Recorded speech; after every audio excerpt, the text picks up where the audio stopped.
Bonjour tout le monde, j'espère que vous allez bien. Aujourd'hui on vous retrouve pour vous parler de La Belle et la Bête et de 10 choses à retenir sur La Belle et la Bête, donc c'est parti.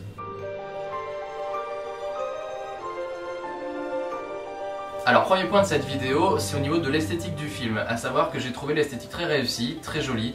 Je me demandais à certains moments comment ils allaient faire, notamment par rapport à la musique C'est la fête, comment ils allaient réussir à transcrire en fait en film tout le décor avec toutes les lumières, avec les jets de vin ou je sais pas ce que c'est, enfin tout c'est très coloré en fait dans le Disney d'origine et je trouve qu'ils ont pas mal réussi à transmettre toutes ces atmosphères en fait un peu féeriques, fantastiques, un petit peu glauques à certains moments.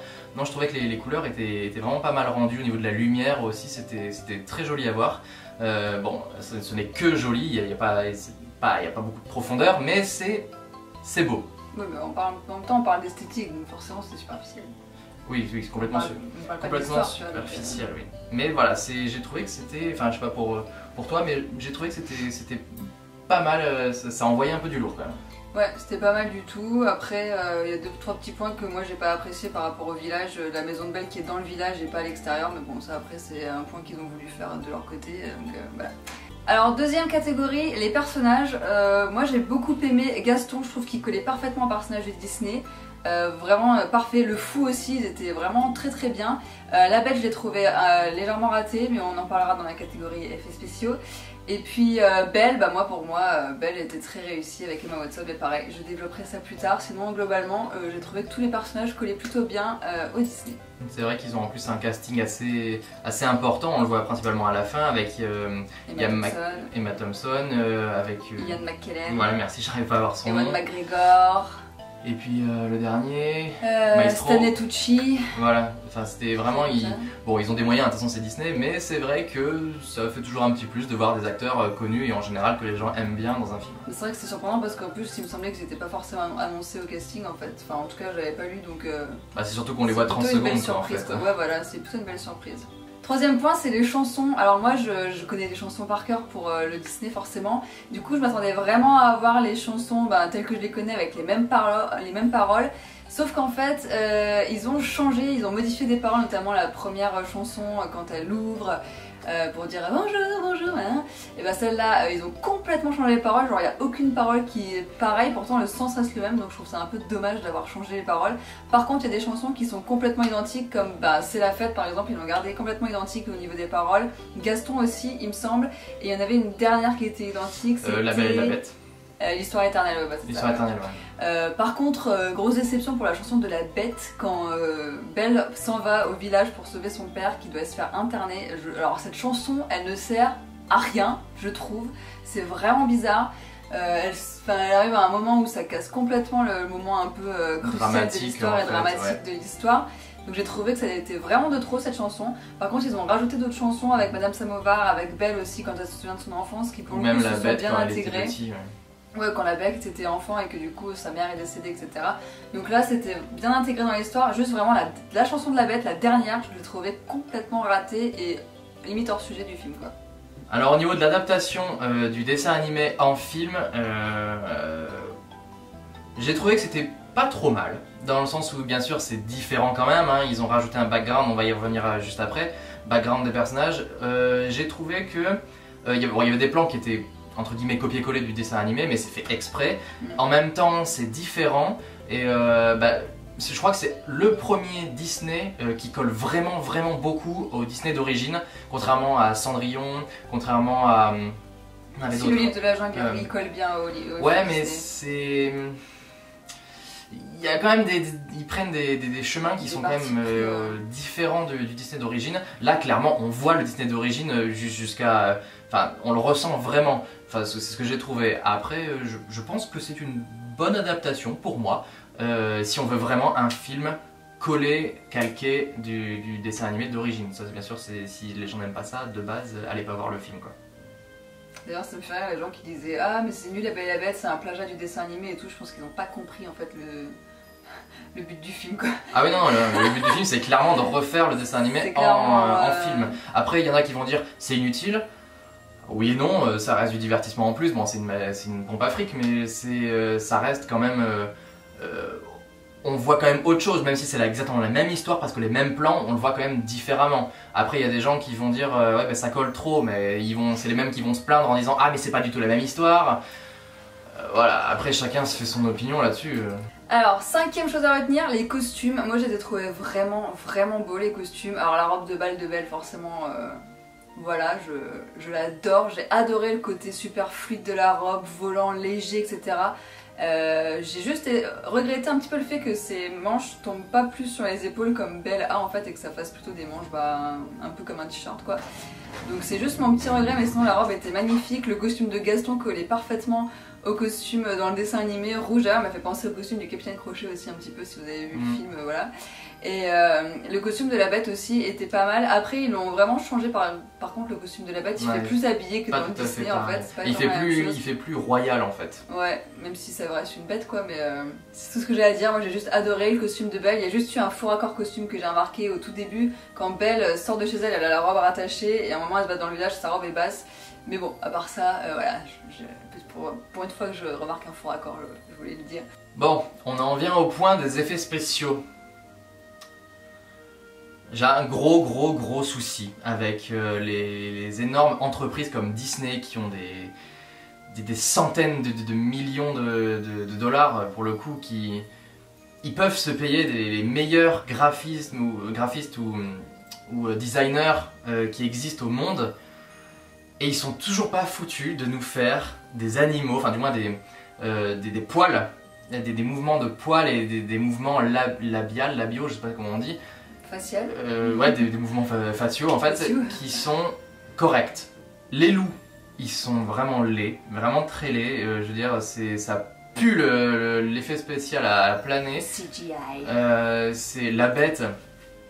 Je comprends pas pourquoi est-ce qu'ils ont pas fait une bête en effet avec des vrais poils. Alors après, pour certains mouvements, j'imagine bien que c'est forcément des effets spéciaux quand elle saute et tout ça. Mais il y a des moments où on la voit de près. Même pas forcément son visage, juste une partie du corps, ils auraient pu faire un maquillage. Ça fait un peu jeu vidéo, ouais. Ouais, ça fait image de synthèse, alors que tout ce qui est objets comme lumière, comme Big Ben, Madame Samovar ils sont tous assez bien faits. Donc du coup c'est vrai que c'est pas mal fait, mais on n'arrive toujours pas à faire des poils corrects. Et c'est vrai que ça se voit sur le visage, c'est juste pas possible et je comprends pas. C'est quelque chose que je ne comprends pas alors que tout le reste est bien fait. De réussir à se chier ça autant, c'est bien mais c'est pas assez. Non, puis la voix de la bête aussi était pas folle par rapport au personnage, je trouve. Oui, c'est vrai qu'une voix plus grave, je pense, aurait été mieux. Ouais. Ce qu'on retient aussi du film, c'est qu'ils ont créé vraiment une histoire au personnage, un background pour l'histoire de Maurice par exemple, pour l'histoire de Belle qu'on n'avait pas avant et même pour l'histoire de la bête qu'on n'avait pas forcément dans le Disney.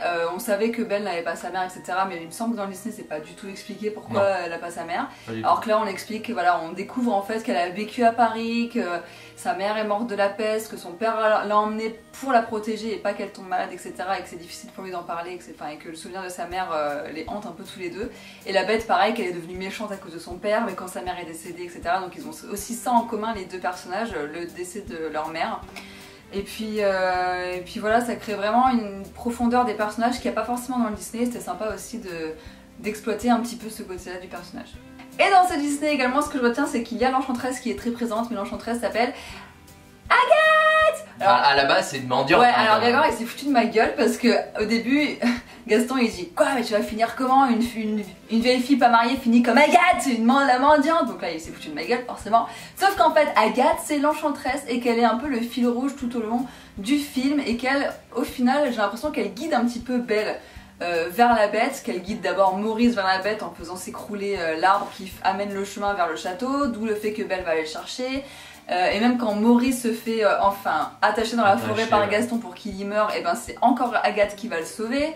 Voilà, elle est très présente en fait tout le long du film et à la fin c'est elle qui du coup est témoin de la Belle qui dit je t'aime tellement à la bête et qui est heureuse,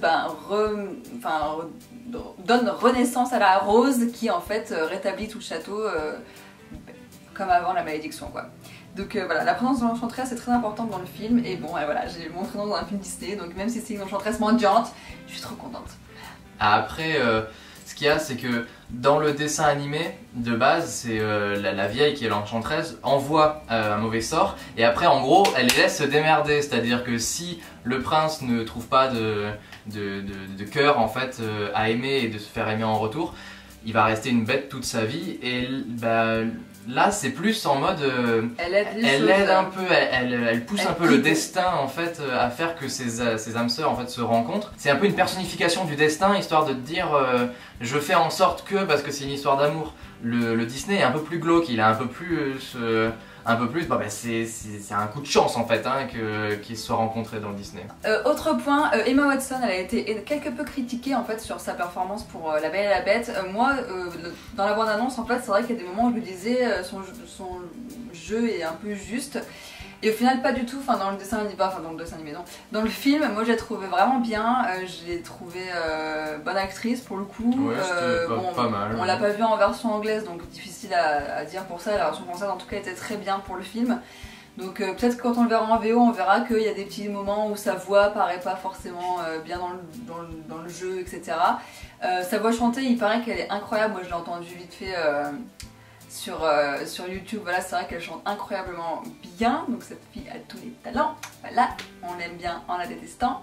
Elle fait peut-être pas assez mûre, pas assez mature par rapport à Belle dans le dessin animé qui est une femme vraiment mature pour son âge, etc.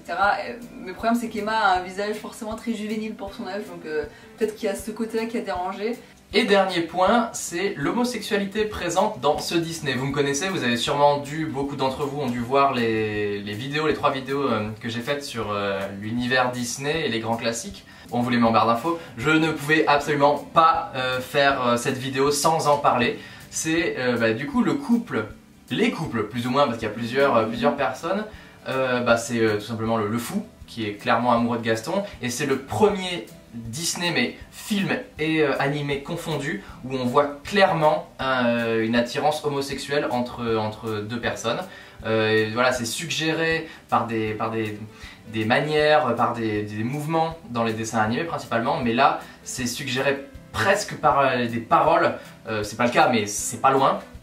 Et vraiment on voit que le fou est complètement amoureux de Gaston, même si voilà, les filles me trouvent pas très bien, machin, on sent qu'il se dit peut-être que je devrais être attiré par des filles normalement, mais ça marche pas trop, donc voilà. Et puis un autre gay, c'est un des 3... Ouais, il a pas vraiment de nom ce personnage en fait, c'est un des 3 qui est avec Gaston et en fait ils attaquent le château avec tout le monde, à la fin ils attaquent tous le château et Madame Garde-Robe en fait les habille tous en femme, donc il y en a 2 qui sont horrifiés d'être habillés en femme et lui en mode voilà, puis il est il fait très efféminé du coup et à la fin en fait avec Gaston, avec le fou pardon, ils se retrouvent et ils se mettent à danser ensemble puis ils sont... Enfin voilà, on sent qu'ils se ziotent en mode ah salut. Mais je trouvais ça trop drôle parce que ça n'a rien à foutre là, bon, on sait pas pourquoi, mais c'est histoire de dire, c'est histoire de mettre Disney avec son temps, hein, c'est-à-dire le féminisme. Oui. Je vais pas pouvoir avoir le temps de revenir sur des grandes idées de cette vidéo, ça me démange, mais bon, on n'aura pas le temps. Mais voilà, on a le féminisme et on a ce côté homosexualité qui revient parce que c'est au goût du jour, parce que c'est moderne, ce qui est normal. Disney fait exprès en plus de mettre de l'humour là-dessus et même parfois de casser quelques codes. Mais je crois qu'il y a un moment il lui dit, il la prend pour une princesse, elle dit mais je suis pas une princesse, il fait bah si. C'est genre bah si, t'es une princesse, c'est normal.